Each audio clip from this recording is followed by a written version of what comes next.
$29 billion. That's what the U.S. has already spent on a war that started fewer than 3 months ago. But here's the part that stopped Washington cold. When a reporter asked President Trump whether the financial pressure on American families was pushing him toward a deal with Iran, gas at nearly $4 a gallon, inflation rising, markets rattled, he looked into the camera and said, "I don't think about Americans' financial situation." Not a slip, not a walkback, a straight answer. So what exactly is driving this war? What is the end game? And why is Trump on a plane to Beijing right now to ask China, Iran's biggest oil customer and closest strategic ally, for help? Stay with us, because the layers here go very deep. It is May 13th, 2026. The U.S.-Iran war is approximately 75 days old. It began on February 28th, when President Trump announced what he called major combat operations, massive joint U.S.-Israeli strikes targeting Iranian military sites, government facilities, and critical infrastructure. The region hasn't stabilized since. Right now, there is a ceasefire in place, but it's under severe strain. Iran rejected the U.S. peace proposal. Trump rejected Iran's counteroffer, calling it publicly from the Oval Office a piece of garbage he didn't even finish reading. The Pentagon's official war bill just jumped by $4 billion in 2 weeks. And a Harvard budgeting expert is warning the ultimate cost could reach $1 trillion. Meanwhile, Trump is boarding Air Force One to meet China's Xi Jinping in Beijing.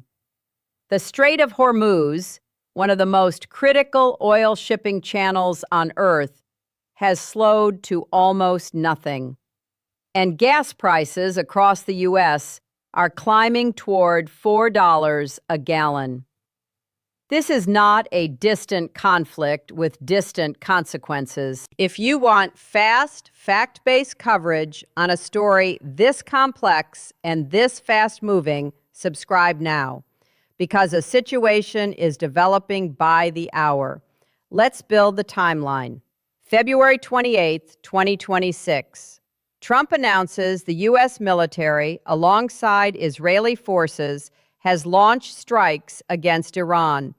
The stated objective is clear: prevent Iran from ever obtaining a nuclear weapon. The strikes hit military infrastructure, government sites, and strategic facilities across the country. Within days, a ceasefire is established, but it's not a peace agreement. It's a pause, a fragile, conditional halt while both sides sit down to negotiate. Those talks begin in April in Pakistan. They go nowhere. Iran rejected the U.S. peace proposal and called on the U.S. to end its naval blockade of Iranian ports before it would re-engage in further negotiations. That naval blockade is a significant pressure point. It's strangling Iran's ability to export oil and import goods. And Tehran says continuing it while asking for talks is bad faith. Then, Sunday, May 10th, Iran sends over a counteroffer. Trump's response was immediate and sharp. He called it unacceptable and a piece of garbage that he didn't even finish reading. What was in Iran's counteroffer? Tehran demanded war reparations from the U.S., an end to sanctions on Iranian oil, and rights regarding Iran's nuclear program. That last item, nuclear rights, is the central sticking point. Trump's entire justification for the war is preventing a nuclear-armed Iran. Iran's counteroffer didn't explicitly commit to abandoning that capability. Trump said Iran's latest proposal did not explicitly agree to not developing a nuclear weapon. It was just unacceptable, he told reporters. The ceasefire is technically still in place, but Trump himself described it this week as being at its weakest point yet. Meanwhile, on Capitol Hill, the money question is getting louder. Acting Pentagon Comptroller Jules W. Hurst III told lawmakers at a House Appropriations hearing on Tuesday that the Iran war has cost $29 billion, $4 billion more than the $25 billion figure he testified to just 2 weeks earlier. Hurst said the updated number accounts for replacement of equipment costs and general operational costs to keep personnel in theater. And when asked when Congress would receive a more detailed accounting of those costs, Defense Secretary Pete Hegseth responded, "When it's relevant and required, we will share it." That answer landed badly in a bipartisan room. Defense Secretary Pete Hegseth and General Dan Kane, chairman of the Joint Chiefs of Staff, faced bipartisan questions from Senate and House lawmakers about the cost of the war. Bipartisan resistance to war spending is rare in Washington. The fact that it's already materializing at $29 billion with no peace deal close is a signal worth noting. The cost number that has people genuinely alarmed, though, isn't the Pentagon's. It's the one from outside it. A war budgeting expert told CNN the conflict will ultimately cost U.S. taxpayers at least $1 trillion. The Pentagon's $29 billion is the operational tab so far. The long-term bill for equipment replacement, veteran care, regional reconstruction, diplomatic fallout is an entirely different number. And right now, none of that has a clear end date. Trump called Iran's peace proposal a piece of garbage. Iran called America's approach overbearing and threatening. Both sides say the other is negotiating in bad faith. So who's actually trying to end this? And does anyone in that room have a real plan? Let's talk about what's actually at stake here beyond the headlines.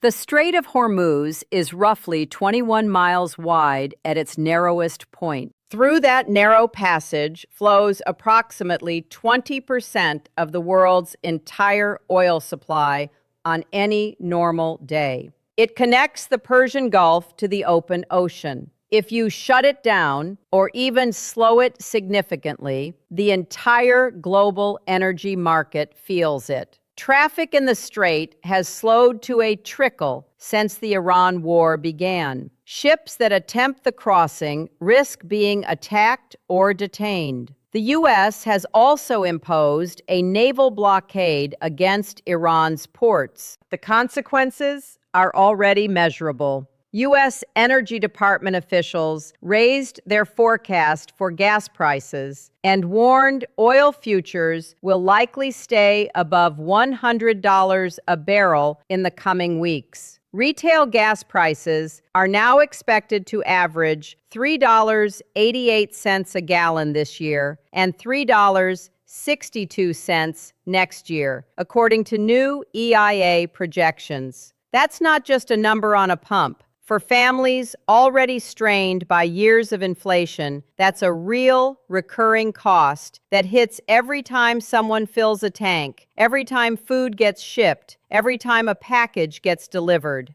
Energy is the backbone of the entire economy, and right now that backbone has a fracture running through it. The war's reach extends further still. One of the world's largest onshore gas processing facilities, located in the United Arab Emirates, will not return to full operational capacity until 2027, according to its operator, after Iranian strikes hampered production. That's a U.S. ally's critical infrastructure knocked offline for more than a year, and the environmental damage is compounding alongside it.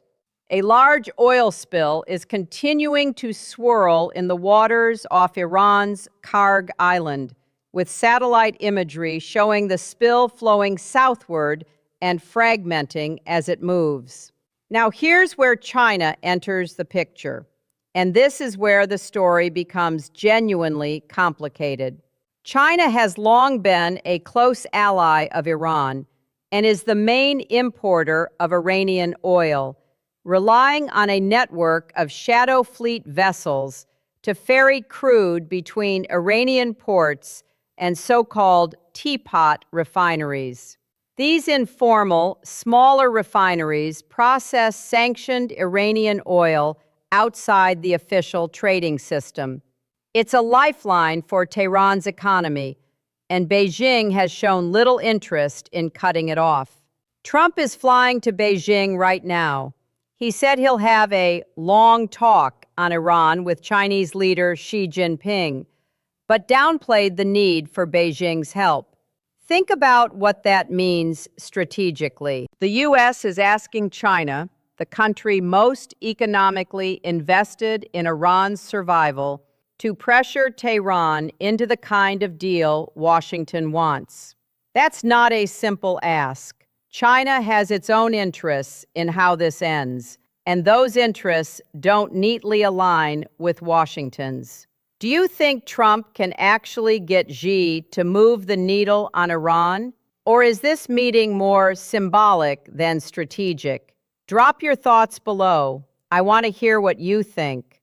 Watching from Beijing's perspective, this war has upended China's energy supply chain, rattled its ally, and created a global oil market that even Beijing finds uncomfortable. Xi almost certainly wants the strait reopened, but on whose terms?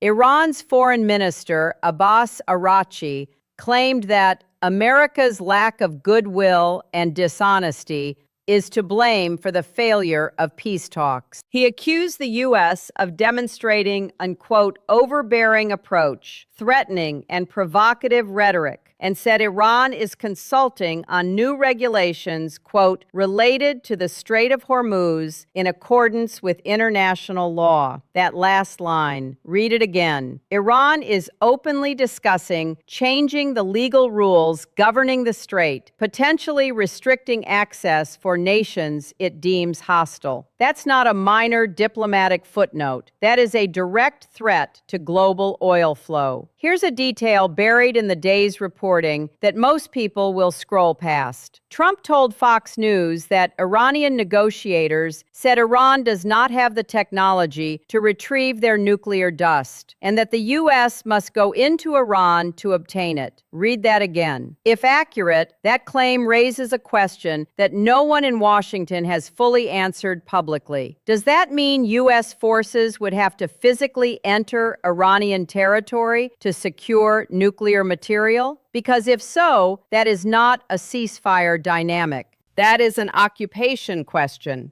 And separately, a Chinese-flagged oil supertanker, the Yuan Huahu, appeared to be attempting to traverse the Strait of Hormuz on Wednesday morning as Trump was en route to Beijing. It last appeared on ship tracking at around 8:45 a.m. local time, and it's unclear whether it turned off its automatic identification system tracker afterwards. A Chinese tanker, possibly going dark, moving through a contested strait on the exact morning Trump lands in Beijing to ask Xi for help. Coincidence or signal? Numbers tell part of the story, people tell the rest. For the roughly 330 million Americans not in a government briefing room or a diplomatic hotel, the war with Iran is showing up in quieter, more personal ways.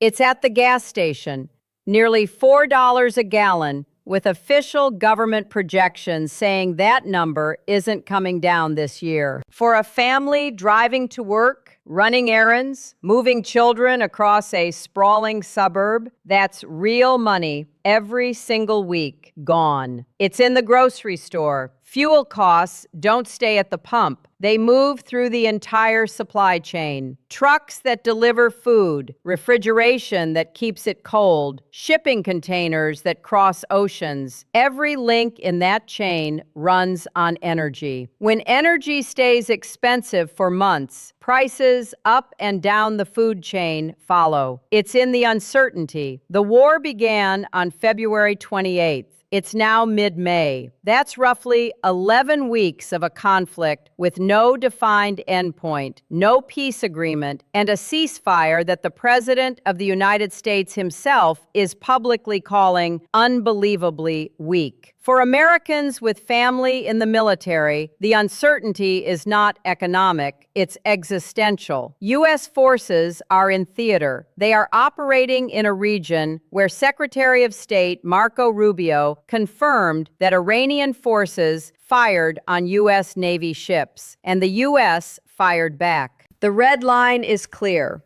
They threaten Americans, they're gonna get blown up, Rubio told reporters. Those are not the words of a conflict that's winding down. And beyond America's borders, the human toll is even harder to fully see. Iran is a country of 90 million people. The strikes on February 28th hit military and government infrastructure. But infrastructure is where people work, where they live nearby, where the functions of a society are concentrated. The war has disrupted Iran's entire economic system. The naval blockade has cut off the country's ability to trade. Shadow fleet oil tankers are now the primary mechanism keeping Iran's economy from complete collapse. In the Gulf states, U.S. allies, the situation is tense in a different way. One of the largest gas processing facilities in the UAE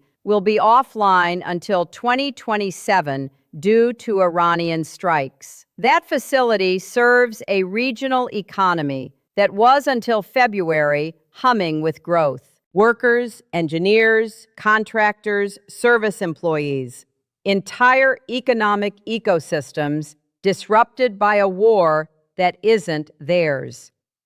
The oil spill off Kharg Island adds an environmental dimension that will outlast the conflict itself.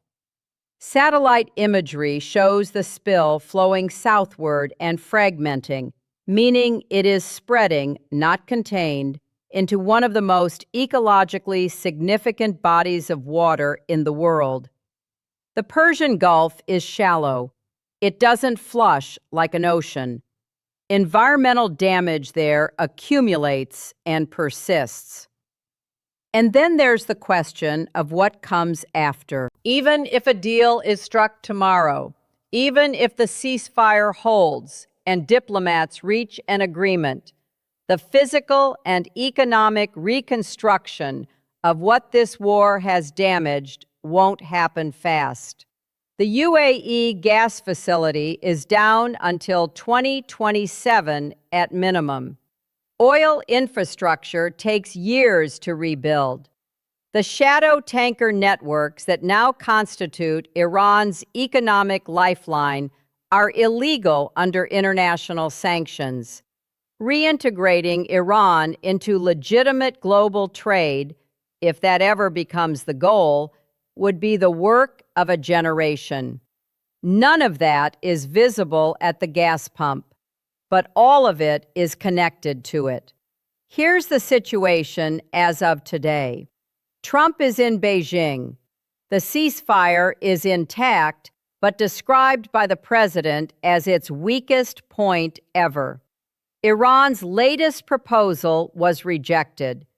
The U.S. proposal before that was also rejected. Trump said he is considering restarting Project Freedom, the U.S. Navy-led operation to guide ships through the Strait of Hormuz, though he noted the Navy's role would only be a piece of it. The operation was briefly activated last week, then paused. Its restart would signal that the U.S. is done waiting for diplomacy to reopen the strait. And Trump's stated position remains stark. We're either going to make a deal or they're going to be decimated, one way or the other. If the Beijing summit produces nothing, if China declines to pressure Tehran, if Iran tables another proposal Trump rejects, what then? A ceasefire with no deal is not a peace. It's a clock. Pull back from the daily updates. Look at the shape of this. The United States is fighting a war it started at a cost that keeps revising upward, with a domestic economy absorbing the pressure against a country that has rejected every proposal on the table, while simultaneously trying to recruit China, a country with directly competing interests, to be a diplomatic mediator.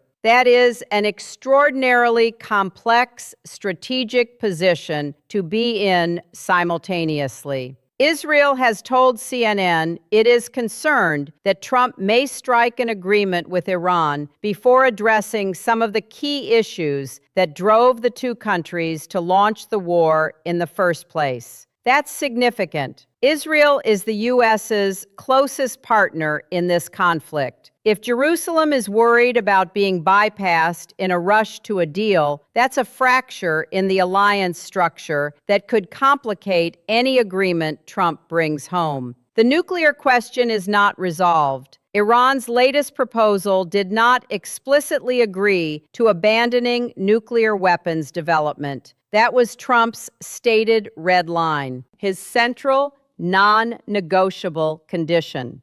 And Iran's negotiators, according to Trump's own account, are now reportedly claiming they lack the technology to retrieve their own enriched nuclear material, which would require U.S. forces to physically secure it. Whether that claim is a negotiating tactic or a factual admission, it opens a dimension of this conflict that goes far beyond airstrikes and ceasefire lines. Historically, U.S. military engagements in the Middle East that begin with clear, achievable objectives have a long record of expanding in scope and complexity as conditions on the ground resist the original plan.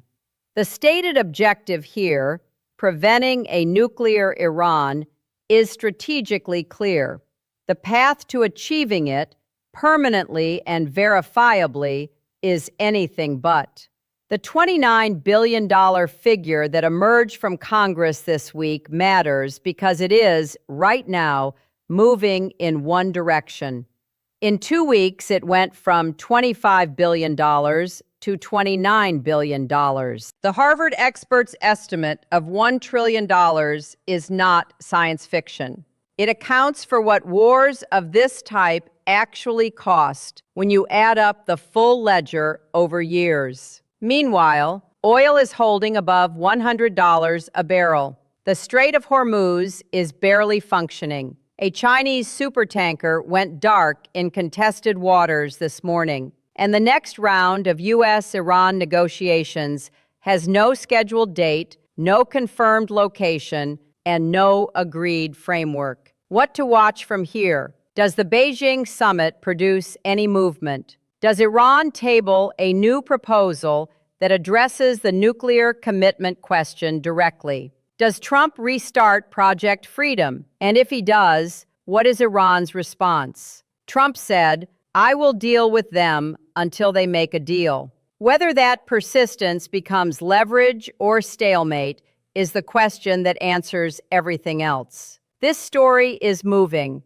not day to day, hour to hour. By the time Trump lands in Beijing and sits across from Xi, the diplomatic landscape could look different than it does right now.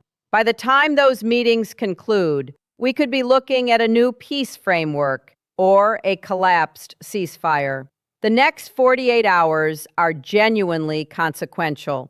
What do you think happens after Beijing? Does China push Iran toward a deal, or does Xi play both sides? Drop your read on it below. The comment section on a story like this is actually worth reading. And if you're not subscribed yet, now is the time. Every major development on this story gets covered here, fast and without the noise. Subscribe and you won't miss what comes next.